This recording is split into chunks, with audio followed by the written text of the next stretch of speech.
Good evening, dear viewers. Hello and welcome to a new edition of Business Insider.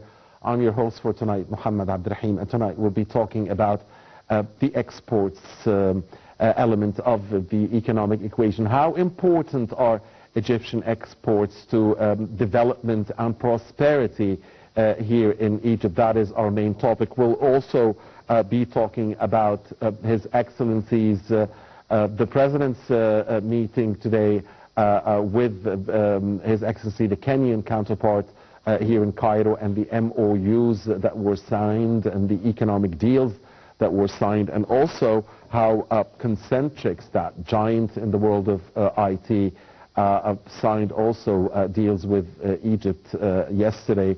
So it's all economy here, and with us in the studio is Minister Plenipotentiary Dr. Mongy Badr, who is also a board member of the United Nations Association of Egypt and an expert in economic and international relations affairs. A very good evening to you, Dr. Badr. Thank you for joining and your viewers, and it's my pleasure and honor to be with you again. Long time. Thank you very much, sir. Happy to have you with us. Dr. Badr, dear viewers, allow us first to watch a report about Egyptian exports, and then we'll come back and begin our discussion here. Please stay with us. With pleasure. Prime Minister Mustafa Madbouli said that the government is committed to reducing unemployment and enhancing economic growth by developing micro, small and medium enterprises. Madbouli noted that the Micro, Small and Medium Enterprise Development Agency is pivotal role in fostering entrepreneurship and driving Egypt's developmental vision. The Prime Minister also reiterated the government's commitment to facilitating small businesses, enhancing the business environment and integrating informal sectors into the formal economy. During a meeting attended by Minister of Finance Ahmed Koushouk, the Basil Rahmi and other senior officials, Rahmi presented the agency's achievements in 2024. He highlighted the agency's involvement in national initiatives like Decent Life, Family Development and Smart Green Projects, and its alignment with Egypt Vision 2030. The chief added that the agency had supported over 2.3 million projects nationwide, creating more than 6.6 million jobs.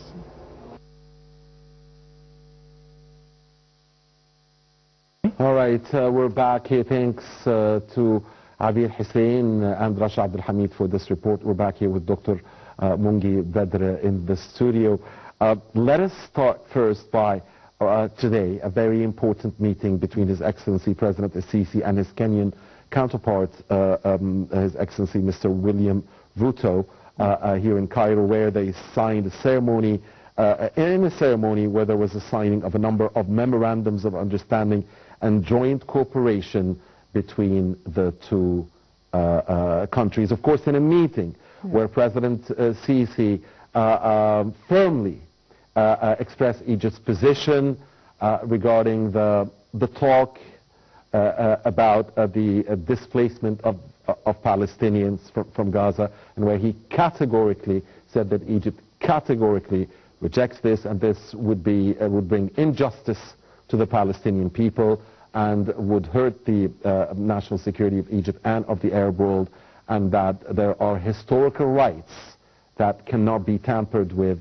The Palestinian people have historical rights, and therefore any talk about any forced displacement of Palestinians from Gaza, the West Bank, or elsewhere is totally rejected, and that Egypt cannot participate in such an act of injustice. The words of President Sisi today during his meeting with the Kenyan, and a press conference with the Kenyan president. But here we are in Business Insider. Yeah.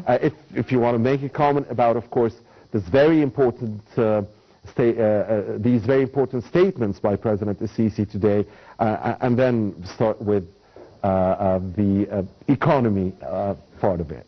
In fact, before we mentioned to call policy lead economy, now we change the sentences that economy leads the policy. It's already economy at all meeting, lead policy and lead everything. His Excellency Mr. President Sisi received today President of Kenya. In fact, it's very important to visit because this visit it was in very sensitive time for the situation in Africa and also in the Middle East. Number two, we would like to develop economic relation between Egypt and Kenya. Number three, Egypt and Kenya, they are very active in COMESA group. Number four, also Egypt and Kenya are going to push other African countries to legalize the agreement of CEFTA. It's the Grand Free Trade Agreement. Number three, in fact, also Kenya is willing to transfer the experience of Egypt at many sectors. Let me summarize to you the field which Kenya is willing to cooperate with Egypt. Number one, it's diversifying export and import between the two countries. And also we would like to enhance agriculture export to Kenya. Entering the new field. The new fields are manufacturing electronic and electric appliance and also pharmaceutical products and biotechnology. Also we improving the product quality and applying international standard because the African market now is developing. So now the African market, it's put very tough standard to allow any product to come in. Also in press conference between the two presidents, they are signing many MOUs. Right. In transport mainly. I mean, I see a lot in the transport sector. Yeah. Dr. Mongy, we're seeing here like... Many. Yeah. At least around 12 MOUs, including diplomacy sector, investment, trade, cooperation between Ministry of Foreign Affairs in both countries, and also at the field of transportation. Yeah, and cooperation between the Port of Alexandria and the Kenyan Port Authority. Yes. And between Safaga Port and the Kenyan Port Authority, yes. Mombasa Port. Yes. Yeah. In fact, also there is a significant for diplomatic and trade relation. It's a pivotal in strengthening the ties or the relation between both countries in specific sectors like agriculture, energy, water, management, education, and security. There is also another dimension for this visit. It's what we call regional economic integration between both countries, as I mentioned to you, for COMESA and CEFTA. And Kenya is a Nile Basin country, yes, so of I mean, yes, there is naturally, cooperation with all Nile Basin countries. Yes, for the 6 countries from Basin Nile. Yeah. Okay, also in security, there is cooperation, and also even climate change. They are going to use the experience of Egypt from the conference COP27 in Sharm el-Sheikh. Also, they discussed Egypt's role in EU, African Union, in fact, and also the integration not only in economy but also in climate and renewable energy. Also, they discussed promoting intra-Africa trade, Nile Basin as cooperation. As you know that Egypt, its leadership can promote equitable and sustainable water resource.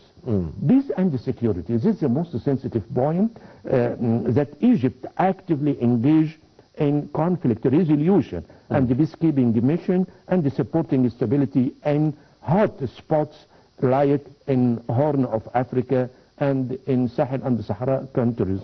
There is a partnership also. Mr. President Sisi agreed to raise the bilateral relation between Egypt and Kenya to strategic partnership. And this, it was very good point, and this will include health care and training, medical, education, infrastructure, and also in economy. Egypt also can cooperate very intensively in renewable energy, because as you know, Kenya, it's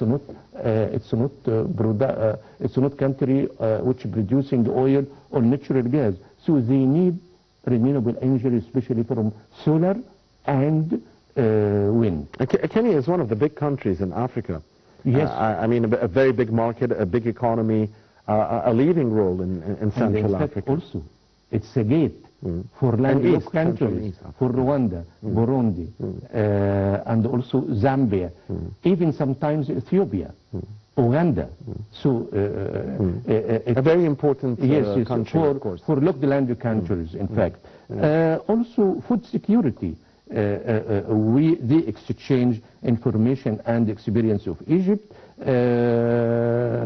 In fact, I can say that the president of Kenya, he was accompanying with big delegation, business delegation, and also if I mention about the volume of trade between Egypt and Kenya, it's around $1.2 billion.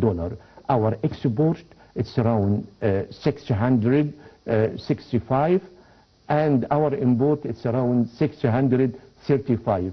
But you know, the balance very of trade, balanced. Yeah, the balance in favor of Egypt, but with around 35 or 40 million US dollar. Because as you know, we import a lot of tea and coffee from Kenya, and in the same time, our item of export, it's very diversified to Kenya. So it gives us a very significant indication about the relation between Egypt and Kenya. And in strategic partnership now. Yes, yes. This strategic partnership, it will help Egypt because His Excellency Mr. Sisi, he is the chairman of NEBAD 2063. And the NEBAD, the main action of NEBAD to improve infrastructure and to link all Africa with railway and high roads. So Egypt used to exchange experience in all sectors with its neighboring sector or neighboring countries in Africa. I can say that this visit, it's a strategic visit for Egypt because of what it's built around a country that to enforce them to go back to peace talking during the Renaissance Dam, because now we have ex-countries with Eritrea, Djibouti, Kenya, Somalia, and also Uganda, and Sudan. So that's why there is no solution in front of Ethiopia, only one solution, to go back to negotiation and to be more peaceful in negotiation, and in the meantime, to forget that they can affect Egypt. Nobody can affect Egypt, especially in water, because this river Nile was since long time ago, and in the meantime, we are ready to help Ethiopia to generate electricity, but with collaboration with Egypt. Nobody can force Egypt, Ethiopia, or any other country. So this visit, we can see it has many dimensions: economic, investment, transportation, IT, information technology, and also vocational training, because we offer Kenyan side that we are ready to grant them with vocational training, even receiving technician from Kenya to have vocational training in Egypt, or we sent our expert to Kenya to teach them about vocational training in many aspects or many fields, starting from agriculture, irrigation, and also IT. Indeed, Dr. Badr, I see transport was really dominant in the deals and the memorandums of understanding that were signed, the field of transport. Also, there were some MOUs in the fields of governance, in the fields of higher education and science development, even in space and in youth and sports as well. And back again before we talk about yesterday's important development with Concentrics to invest some $1 billion in Egypt, a giant, of course, in outsourcing and contact center services globally. Because economy and politics go, in tandem. Also, the president today, while categorically rejecting any talk about forced or voluntary displacement of Palestinians out of their homelands, from Gaza, the West Bank, or elsewhere into Egypt or any other country, he also said that he wants and he's willing to and he will work for peace. And he will work with U.S. President Donald Trump for peace and, in the region. And that the only way forward for peace is a two-state solution. The only way forward for peace is for Palestinians to get their legitimate rights, stated, of course, by successive UN resolutions throughout the years, and that Egypt's position in supporting the just Palestinian cause is unhinged. Egypt will always support the just Palestinian cause and will not accept any injustices to Palestinians. Dr. Badr,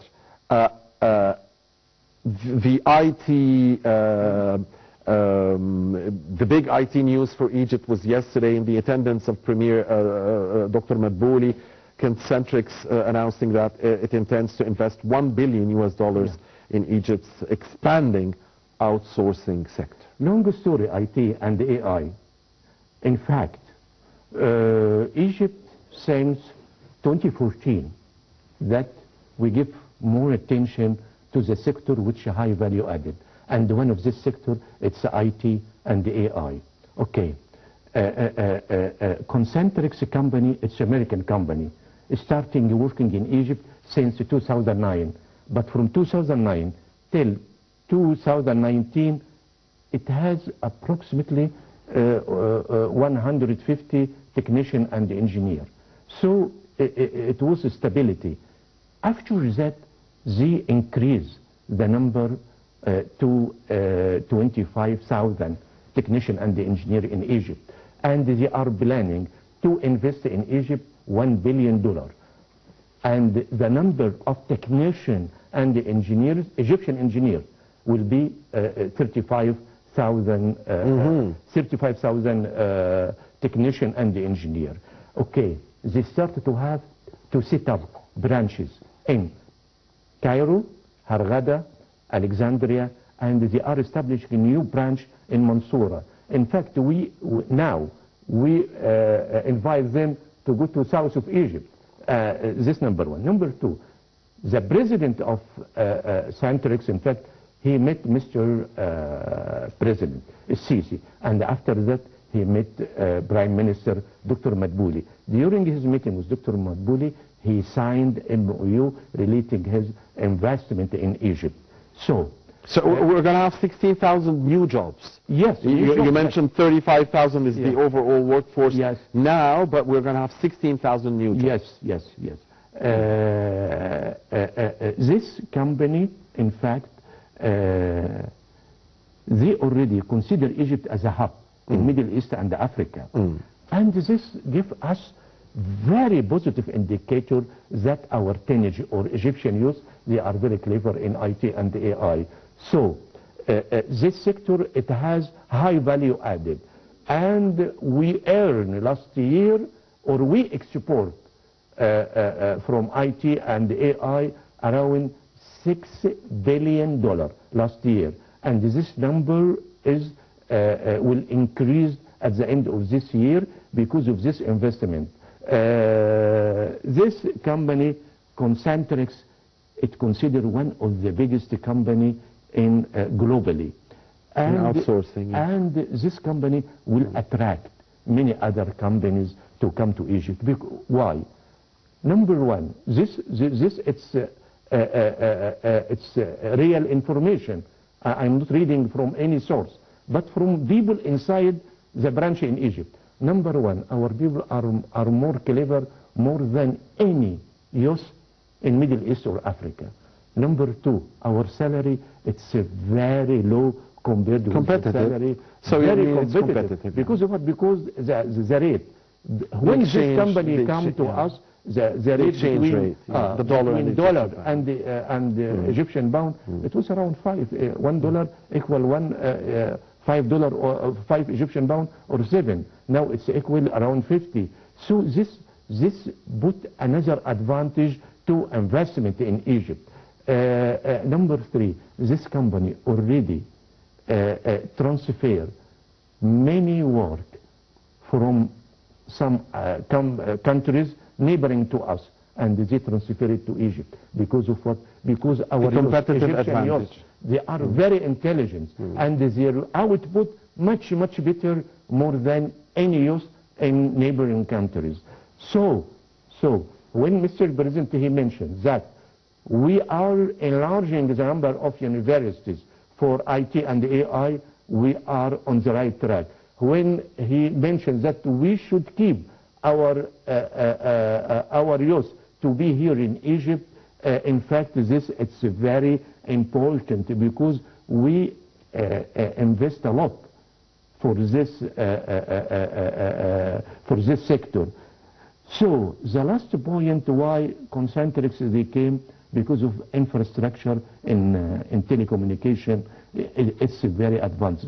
So in this area, we should thank Minister of Telecommunication and IT engineer, Dr. Amr Talat. In fact, he exerted a lot of effort to put Egypt on in very high standard in IT. The last point, we are number 3 globally in outsourcing in IT.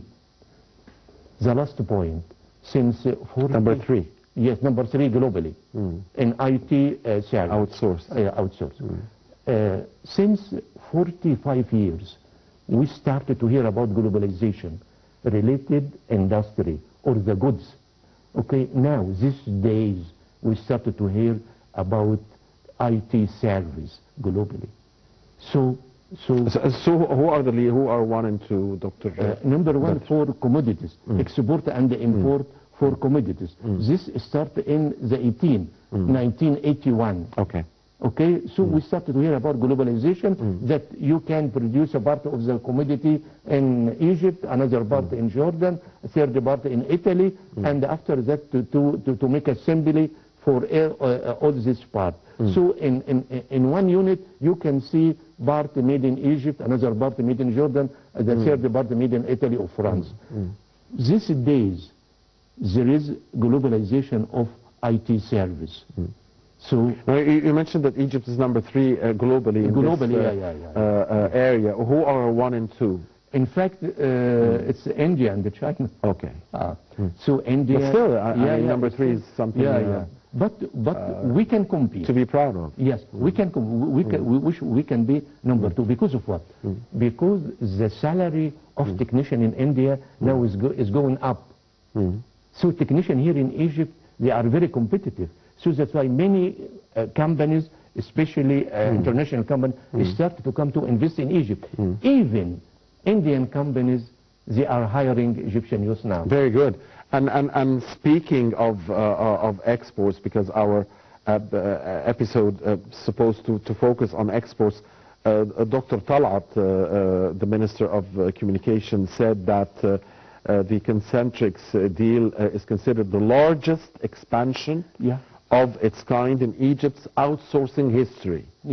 And he also said that the IT sector, of course, not only plays an important role in creating job opportunities or in the nation's economy and jobs for the youth especially, but it also boosts digital export revenues.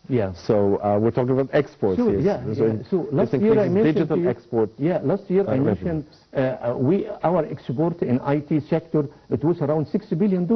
This year, at the end of this year, I can estimate we could be very close to $10 billion. At least $10 billion. And also Egypt will attract more international companies to invest in this sector in Egypt. The last point in this token, I can say to you that because of infrastructure, which cost Egypt more than 11 trillion Egyptian pound, and this infrastructure not only in road and smart cities and bridge and seaport and airport and land port, no, our investment also in our youth. So I can mention to you that Egypt move from the era which we accept any investment, any foreign investment. Now we are in the era of selecting foreign investment which is suitable to our need, which is suitable to our vision. So from this sector, it's the IT sector. We started to open this, and also renewable energy, green hydrogen, engineering industries, chemical industries, pharmaceutical industries. So these are the sectors which we concentrate now. So this proof to our Egyptian people here that we are ready to develop our economy. We are ready to enlarge the elasticity of our production system, and also we are ready to add more industries in our economy. This industry is coming from Europe because of the high cost of production in Europe. And also it's coming from China because China started to reallocate its industries in Egypt and in Thailand and in Philippines because they try to protect themselves against any action coming from the President of America, Mr. Trump. Maybe he is going to impose custom duties. So if he come to Egypt and he invests in Egypt, he is free to export its product from Egypt to America, free from custom duties, free from any custom barriers, and also the cost of production here in Egypt, it's very, very competitive. So that's why you can say now that we are ready to attract more foreign investment, not in like hot money, no. It will be in industry and agriculture. What I can say to Egyptian people that if we increase the production system, so the supply will be more than demand, it means that inflation will be down. How much? It will be around 24% to the, now. At the end of this year, we expect it to be 15 or 14%. This, it means that the power of purchase in Egypt, it will be high. So decreasing the price in Egypt, it will become, but we need more patience to give a chance to the decision maker to choose the right foreign investment in our economy. A very important point that you mentioned, Dr. Badr, about selecting the kind of investment that comes in Manchester. Yeah, very good. Now, because we only have a few minutes left, I want you to talk about the importance of increasing the exports and decreasing the imports. We heard the Prime Minister yesterday talking about a goal of 115 billion US dollars of exports by the year 2030. At the same time, when there is an intention to keep imports from, from jumping. The end goal is to have more exports than imports.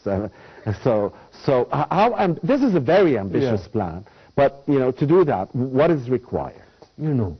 If you increase your production system, you are going to decrease your import. This is number one. Number two, importation, it's not negative in all cases. Sometimes you import raw material. We need it in industry. So, and also sometimes you import equipment for new factories.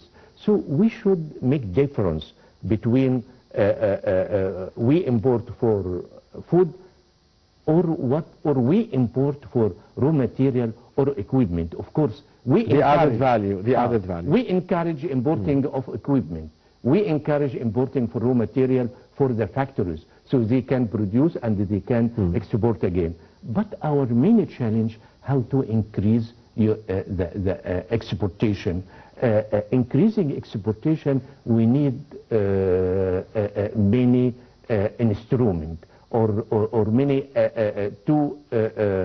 increasing export while at the same time meeting the market, meeting the needs of the market here. Right? This is very important to make the balance. Yeah. Don't worry. There is a Minister of Supply.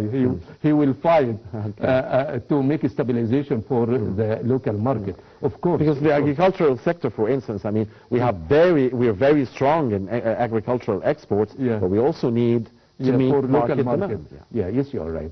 But you know that we should leave this way of thinking that if we produce for export, product should go to export because you sign a contract with importer outside in Europe or in Arab countries, and you should fulfill about what you already committed yourself.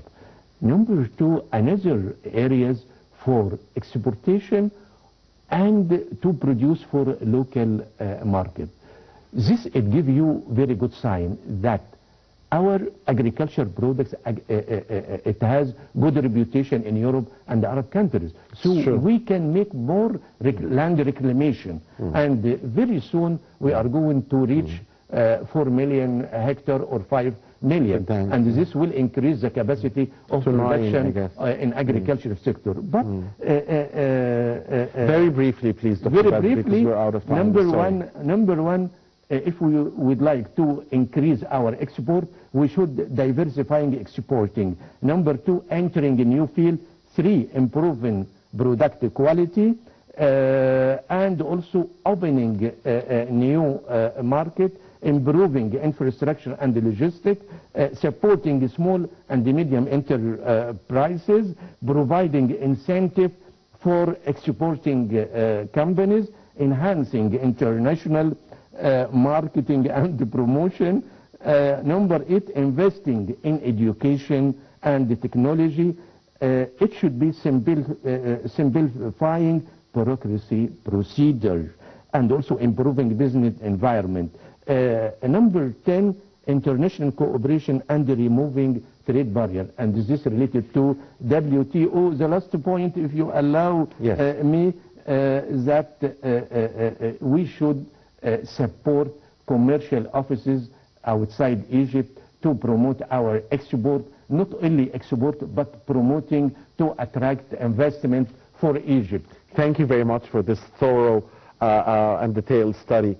Dr. Mongy Badr, the Minister Plenipotentiary and the board member of the UN Association of Egypt. It's been a great pleasure, as always, to have you with us. Thank you very much, and a good night for you. Thank you, sir, very much. And thank you, dear viewers, for watching us. Please stay with Nile TV.